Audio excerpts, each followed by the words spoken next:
East of the Mississippi River, where the floodplain stretches wide beneath the horizon, and the modern skyline of St. Louis casts faint shadows over older ground, there once flourished a city born not of marble, but of ceremony, cosmology, and clay. Between AD 1050 and 1100, an ordinary farming village underwent a transformation as sudden as it was extraordinary. What had been a modest cluster of homes expanded into the largest urban center north of Mesoamerica. This was Cahokia, a city of mounds and memory where belief shaped the skyline. Unlike the cities of medieval Europe or the capitals of distant kingdoms, Cahokia arose according to her sacred logic. Its plazas and mounds aligned with the sun's passage and the rhythm of the cosmos. Great earthen pyramids stood not as monuments to individual rulers, but as living bridges between realms, the sky, the earth, and the watery underworld. One of these, known today as Monks Mound, towers still above the Mississippi Valley. Others, like Mound 72, speak of deeper, darker rites, burials adorned with marine shell and copper, accompanied by traces of sacrifice. These were not merely tombs, but sacred acts encoded in soil. Around the mound stretched neighborhoods of wattle and dove houses. Gardens burst with maize, squash, and sunflowers. Women cultivated food and community. Men hunted, built, and voyaged. Children absorbed valuable knowledge by imitation, woven into the rhythm of daily life. Time itself was agricultural, celestial, and ceremonial. Cahokia's reach extended far beyond its walls. From the Great Lakes came copper, from the Rockies, obsidian, and from the Gulf Coast, marine shell. This was not just a trade network, it was a sacred economy, linking distant people in a shared spiritual geography. And then, by the mid-14th century, the city emptied. Why? The reasons remained elusive. Environmental stress, shifting alliances, spiritual realignment, likely all played a part. But what endures are the mounds, rising like quiet sentinels from the land, bearing mute witness to the lives that once animated this place. Today, Cahokia offers us not answers, but questions, posed in the language of alignment, elevation, and earth. A city shaped by the sky and grounded in belief, built one basket of soil at a time. We begin our journey at the heart of Cahokia, not with a museum, but with a monument built of earth, intention, and the labor of thousands. Monks Mound rises from the Mississippi floodplain with the quiet gravity of a long-buried civilization. A hulking, earthen mountain, more than 100 feet tall, and spreading across 14 acres. It is the largest prehistoric earthwork in the Americas, a fact that still staggers the modern imagination. But this was no simple heap of soil. It was a ceremonial engine, a platform of power and belief, raised basket by basket over 300 years, from roughly 900 to 1200 CE. At least 22 million cubic feet of earth was transported, layered, and engineered with mathematical precision. Silts, clays, and sands were selected for strength and drainage, arranged in deliberate sequencing. Core samples suggest 14 distinct construction episodes, each a new chapter in the evolving story of Cahokia's sacred landscape. The mound was never meant to be merely seen. It was meant to be ascended. Its 4 great terrace levels, each shaped with precision and purpose, created a vertical pathway toward the divine. From the summit, a paramount chief, part ruler, part priest, would have presided over the grand plaza below, a vast ceremonial stage where thousands gathered for rituals, markets, and seasonal gatherings. To climb Monks Mound today is to follow in the footsteps of those who believed that power lived in elevation, and divinity was reached one step at a time. The south ramp, the broad incline by which visitors reach the summit today, is more than a convenient slope. It is an ancient ceremonial causeway. Excavations show that this ramp was enlarged multiple times after AD 1150, rebuilt layer upon layer with care and effort. On the older surfaces, archaeologists discovered faint outlines of wooden steps, once held in place with pegs driven deep into packed earth. This was no crude stairway, but a system meant to guide dignitaries, ritual leaders, and attendants as they moved upward. At the top of the ramp once stood a wooden gate and fencing, a formal boundary that separated the ordinary world below from the sacred precinct above. Some early stairways may have even curved along the face of the mound, turning the act of climbing into a symbolic spiral, a journey between the realms of earth and sky. Today, modern steps are just that, modern, but they follow the same sacred path. To walk them is to engage, even briefly, in the ritual rhythm of a vanished world.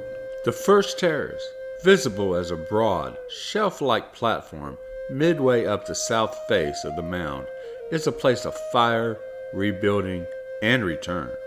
Around AD 1150, a cluster of large ceremonial buildings once stood here. Timber halls roofed with thatch or bark, central to elite ritual life. Then came fire. Whether sparked by accident, conflict, or ritual renewal, the buildings were consumed. But from destruction came transformation. A small mound was raised atop the ashes, crowned with a new structure. This pattern, destruction, burial, renewal, repeated 8 times over the next century, layer upon layer of sacred architecture. That slight rise you see on the terrace's southwest corner, it is not a trick of erosion, it is a memory in soil. Then came the return. By the early 1600s, centuries after Cahokia had faded, a new community arrived. The Cahokia subtribe of the Illinois, Illinois nation. In the 1730s, French missionaries built a chapel on this very terrace, joining indigenous spirituality with Catholic ritual. From 1735 to 1752, a small village existed here, and burials near the chapel included French trade goods, glass beads, metal tools, kettle, laid alongside the dead. The first terrace thus holds layered lives, Mississippian, Illiniwek, and French, stacked not only in earth, but in meaning. It is a place where memory was ritualized, and where sacred ground never truly vanished. Above the first terrace, and just below the summit, lies the second, wide and flat, at first glance unassuming, but dig deeper, literally, and the mystery reveals itself. Beneath this terrace, archaeologists discovered a dense layer of stone cobbles, intentionally placed, unlike anything else in the mound. In a world of earth architecture, the deliberate transport of heavy stone is startling. Why was it done? Some scholars suggest the cobbles serve as a stabilizing foundation. Others propose they were ritually deposited, symbolizing riverbeds or the primordial foundations of the earth. Perhaps they formed a hidden shrine, a burial offering in stone, sealed beneath the soil. We may never know. Above these cobbles, the second terrace likely supported smaller structures, or acted as a processional space, a moment of pause before the sacred climax of the summit. It is a place defined, not by what is seen, but what is embedded, what is suggested, and what remains unexplained. Near the top, just before the final ascent, is the third terrace, narrower, more subtle, a platform of transition. It doesn't boast great structures or monuments. Instead, it appears to have served as a ritual threshold, both literal and symbolic. Here, one might pause, reflect, prepare. In the Mississippian culture, movement often mirrored belief. The climb up Monks Mound was not just about reaching the top.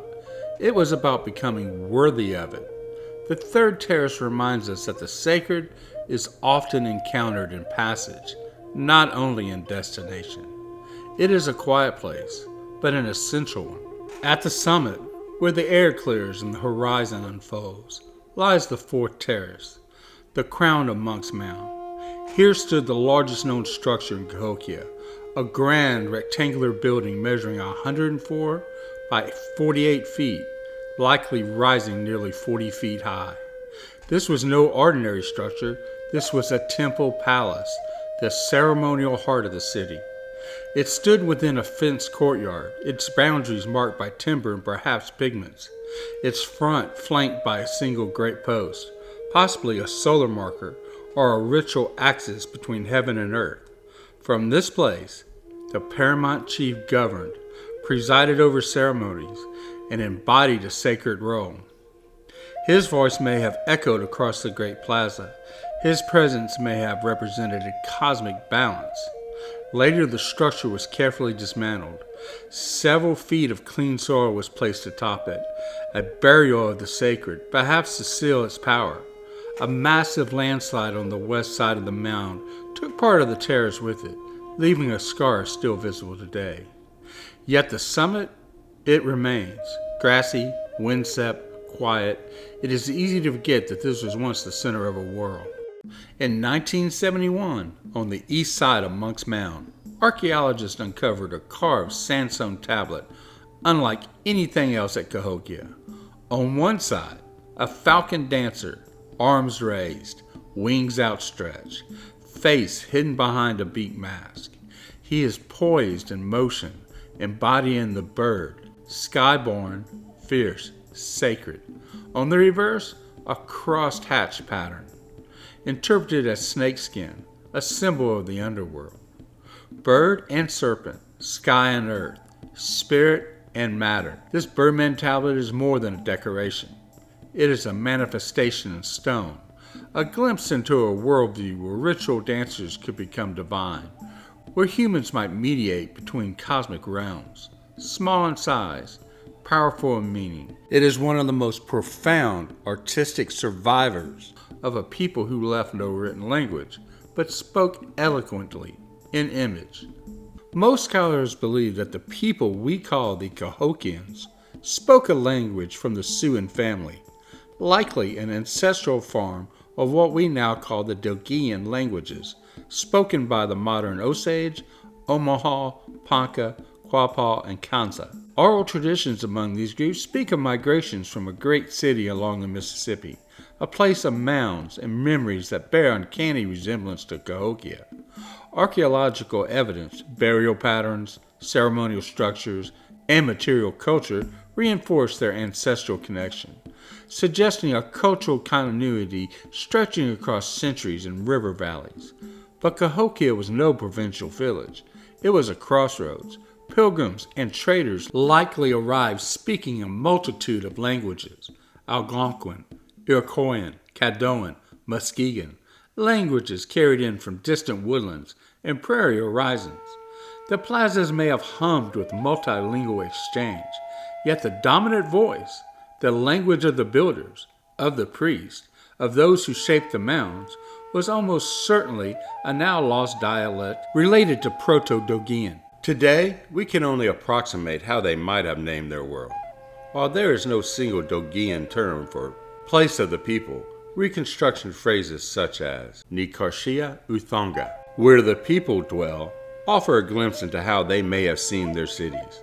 Not just places, but living homes of identity and belonging. As for the name Monks Mound, it is a recent invention.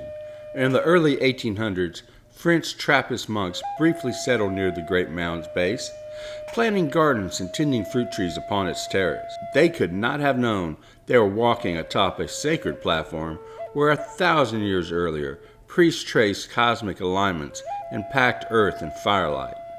The Cahokians themselves would have used a different name, perhaps something like Wakaoken, or the Sacred Mound. Maybe they said Niashiga, Mound of the Ancestors. What we call it today is merely a shadow of what it meant then. Cahokia's language, like much of its world, has vanished beneath centuries of silence. But in the echoes of modern Dogegan speech, in the rhythms of the Osage prayers, or the Quapaw songs, some small trace of that ancient tongue endures till today.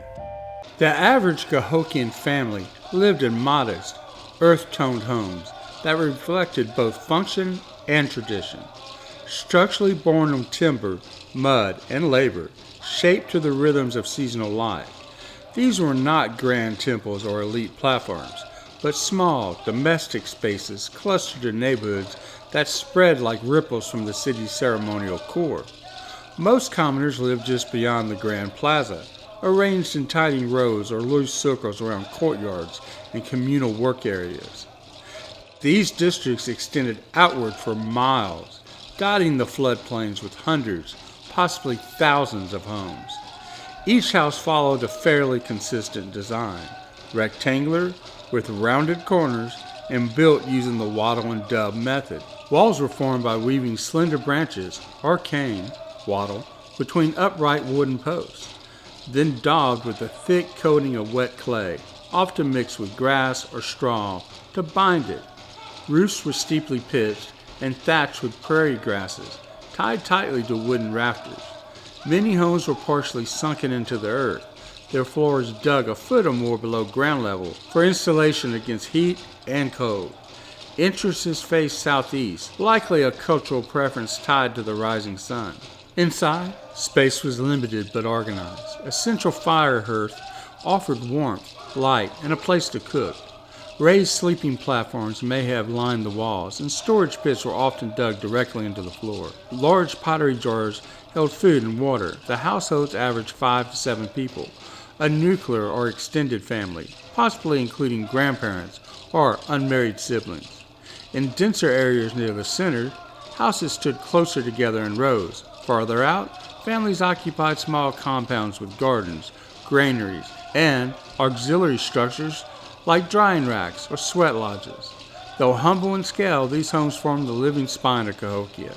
From their doorways, women tended maize gardens and children played with clay toys. Men returned from the fields or the hunt.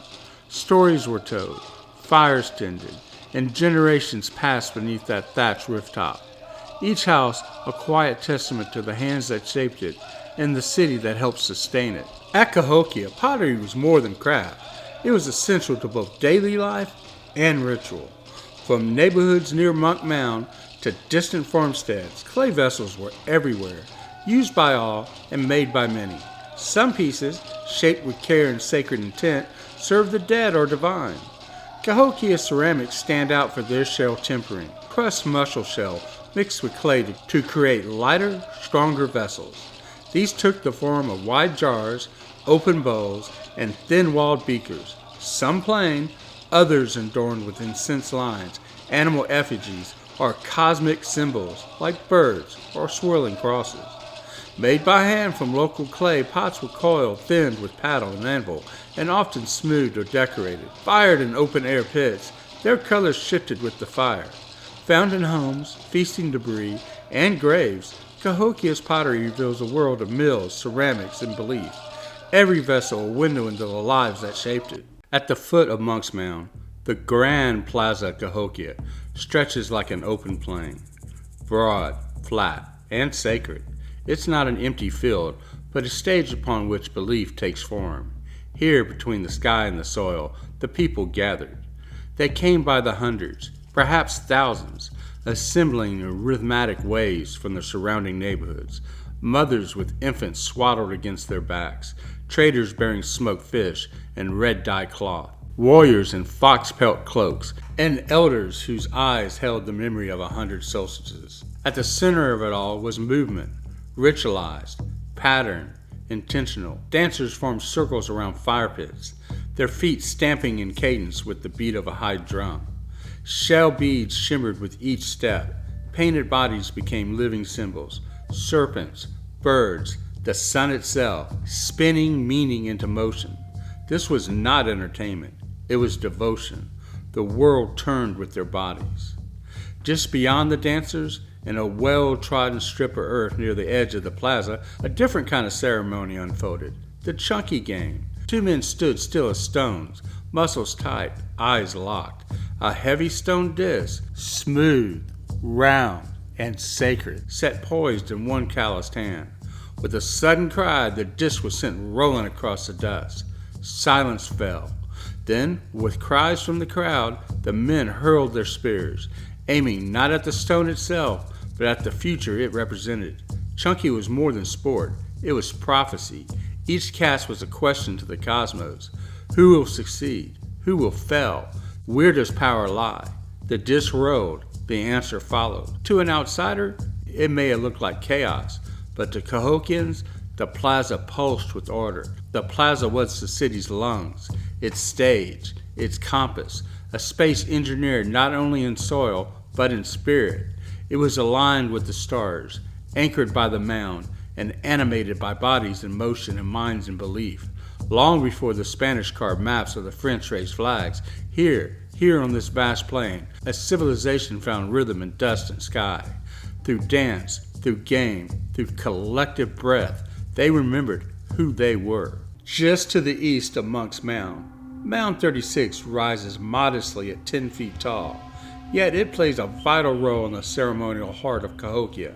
Positioned along the Grand Plaza's eastern edge, it was not an afterthought, but a key part of the site's sacred design, aligned with Mounds 34 and 37, and what may have been a cosmological blueprint. Its flat summit suggests a wooden structure once stood there, possibly a shrine, council house, or elite residence, used for public ritual or seasonal ceremonies. No burials have been found, reinforcing its function as a ceremonial or administrative platform rather than a tomb. Built with layered basket-filled earth, its construction matches the method seen throughout Cahokia. Its proximity to Mound 34, a site of copperworking and iconography, hints that Mound 36 may have been a station in ritual processions or a ceremonial viewing platform. While Monks Mound symbolizes towering divine authority, Mound 36 offers balance, horizontal power, and a sacred landscape. Its position to the east, aligned with sunrise and with renewal, reflects Mississippian beliefs in sacred space, cosmology, and order. Though often overlooked today, Mound 36 once helped shape the spiritual and social choreography of one of North America's greatest ancient cities. At the edge of Cahokia's ceremonial center once stood a vast wooden wall, not built of stone or brick, but of timber and intent.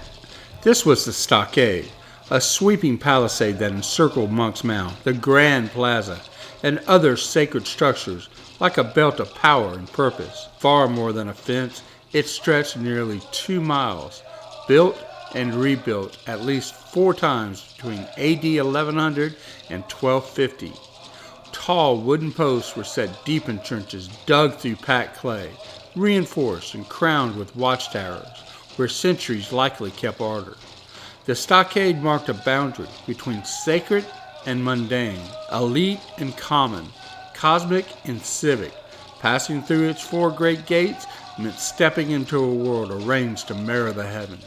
Its scale demanded vast labor and massive deforestation, reshaping both landscape and society. But by the mid-13th century, the wall was abandoned. The posts rotted, the trenches caved, and nature returned. Still, its ghost lingers in the soil.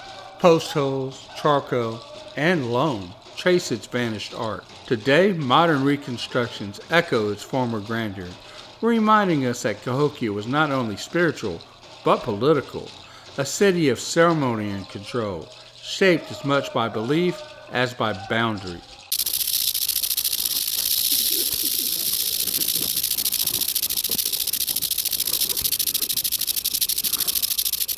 Just southeast of the Grand Plaza, a narrow ridge of packed earth once cut a purposeful line across the landscape. Known today as the Rattlesnake Causeway, this elevated pass stretched for nearly a mile, linking the heart of the city to its sacred outskirts. It was no ordinary road. It was a ceremonial spine, guiding movement between realms of the living, the dead, and the cosmos. Built of clay and gravel, flanked by shallow borrow pits that filled with seasonal water, the causeway likely shimmered in the sunlight, evoking rivers, thresholds, and the underworld. Its route passed by Mound 72, where elite burials and solar alignments whispered of celestial purpose, and continued on toward Mound 66, possibly a pilgrimage terminus. Though its name Rattlesnake is modern, the imagery is fitting. In Mississippian belief, serpents bridge the world above and below, winding through myth as guardians of transformation and power. So too did this causeway, a ritual route where footsteps once traced the rhythm of sun, soil, and ceremony. Today it lays quiet, barely visible, but its line still holds meaning, a vanished procession through time and belief. Scattered across Cahokia, borrow pits are shallow depressions where soil was excavated, especially for mound construction. Often mistaken for ponds or wetlands today, these pits once fueled the rise of sacred architecture. Near Monks Mound alone, pits yielded millions of cubic feet of clay, moved by hand in an immense act of labor and belief. Strategically placed to avoid destabilizing mounds, yet close enough for efficiency, borrow pits were more than utilitarian. Some became fish ponds, gardens, or ritual features, reflecting the sky and marking sacred space. They are the negative space of empire, quiet reminders of monumental effort behind every mound. Near the southwest edge of Cahokia's Grand Plaza lies Mound 51, a low, unassuming ridgetop mound built not for burials or temples, but from layers of food waste, ash, and broken pottery. It is a midden mound, the material remains of massive public feasts that once defined civic and ceremonial life. Excavations revealed charred wood, smashed vessels, and the bones of over 7,000 deer, along with turkey, turtle, fish, and birds. Evidence of a state-organized feast around AD 1050 to 1100 during Cahokia's peak. These weren't local gatherings, they were public spectacles, likely tied to ceremonies, elite deaths, or celestial events. Feasting at Cahokia was political theater. By hosting these grand meals, rulers displayed control over resources, reinforced alliances, and connected society to cosmic cycles. The act of feeding the masses was an expression of power, unity, and belief. Mound 51 may lack grandeur, but it tells a vital story. At Cahokia, food was faith, and the feast was civilization. To the casual eye, Mound 72 is little more than a low rise, but beneath its modest surface lies a profound story of death, belief, and celestial order. Built in phases over generation, it evolved not as a planned monument, but as a sacred landscape shaped by ritual need.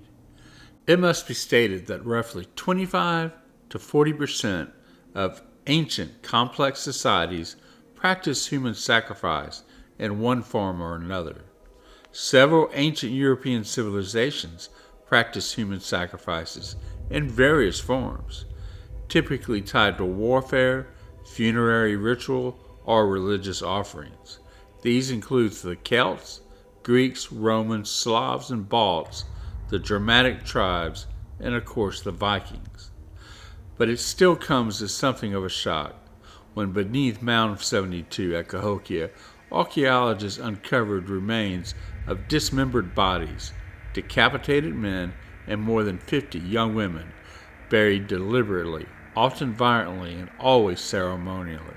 At its heart lies the Birdman burial, interred atop 20,000 marine shell beads, forming a raptor image, a symbol of power, the heavens, and war.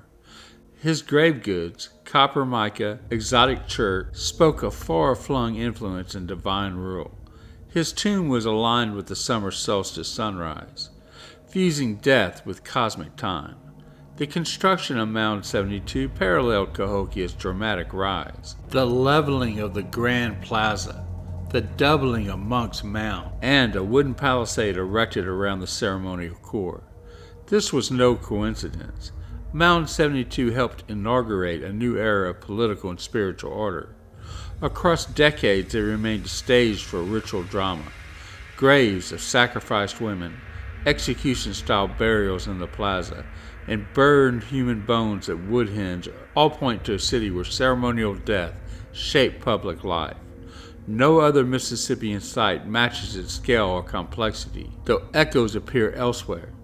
Mound 72 is more than a burial mound. It is Cahokia's sacred manuscript, layered in soil, aligned with the sun, and written in lives offered to the cosmos. Just west of Monks Mound once stood a great circle of red cedar posts.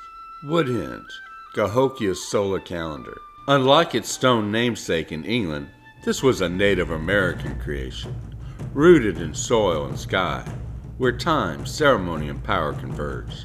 Discovered in the 1960s by archaeologist Warren Whittree, Woodhenge revealed itself through post holes arranged in perfect circles.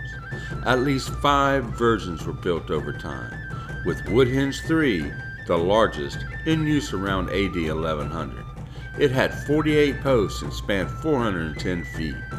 From its central point, observers could mark the solstice, equinox, and mid-season dates, essential for agriculture, festivals, and cosmic balance. These alignments linked the city's rhythms to the heavens, affirming both seasonal order and political authority. Woodhenge was more than a timepiece. It was a ceremonial stage where rulers, as priest chief, merged earthly rule with celestial knowledge. The cedar posts, sacred and symbolic, were meant to weather and renew, echoing the seasonal cycle. Today, a reconstructed Woodhenge lets visitors witness the sunrise through ancient eyes. It remains a quiet testament to a culture that measured time not just by the sun, but by meaning, belief, and the turning of the sky. By the mid-14th century, the vibrant energy that had once pulsed through Cahokia's plazas and ceremonial centers began to ebb. The great platform mounds, once crowned with timber temples and ceremonial fires, stood quiet beneath the broad Midwestern sky. The high wooden palisades, built to mark sacred space and perhaps to defend it, slowly decayed. There was no dramatic collapse, no single catastrophe.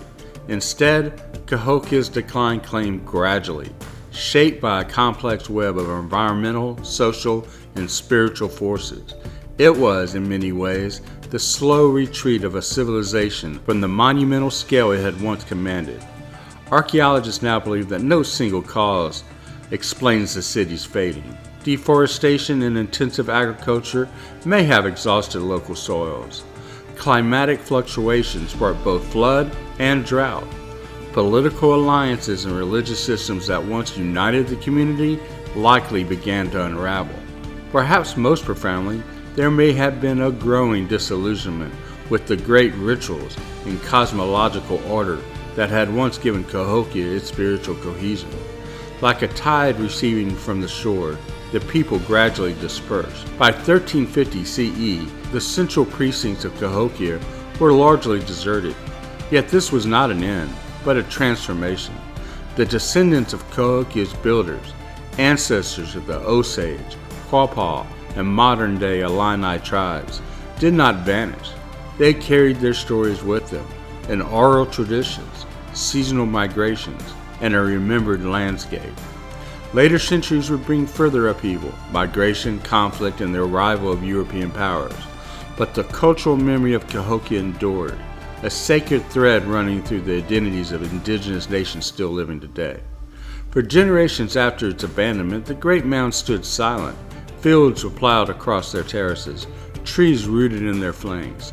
New settlers walked the land without knowing the stories beneath their feet. Yet, curiosity lingered. In the 19th century, early antiquarians and amateur archaeologists began to study the site. Some excavated recklessly, others measured, mapped, and recorded. Piece by piece, Cahokia's scale and sophistication emerged, revealing a city that once stood among the greatest urban centers of its time. Preservation began in earnest in 1925 when the state of Illinois recognized the significance of the mounds and took steps to protect them. Excavations over the next century would reveal a city of astonishing complexity. Ritual centers, astronomical alignments, mass burials, and monumental architecture all woven into an intentional ceremonial landscape. In 1982, UNESCO named Cahokia a World Heritage Site, acknowledging its place among the most important archaeological legacies of the ancient world. Today, it is preserved as the Cahokia Mound State Historical Site, open to all who seek to understand the stories carried by this ancient ground. To walk Cahokia's trails now is to move through silence that hums of memory. The outlines of Monks Mound still command the horizon. The circle of Woodhenge still marks the sun. And the ridge of Mount 72 still holds the buried echoes of sacrifice and reverence. Those earthworks are not ruins in the European sense. They are acts of memory, shaped by those who lived, worshipped, and dreamed here. Cahokia was not forgotten. It was transformed by time, by earth, and by the enduring efforts of those who continue to uncover and share its stories. As long as the memories of the Mississippians still live on in their descendants, its legacy persists and endures. Thank you for watching. If you're hungry for more of this strange and beautiful chaos that is the Gulf Coast, and if you haven't hit that subscription button yet, now's the time. Don't overthink it, just do it. Until next time, folks, this is Gulf Coastal Connections. Stay curious, stay hungry, and stay salty.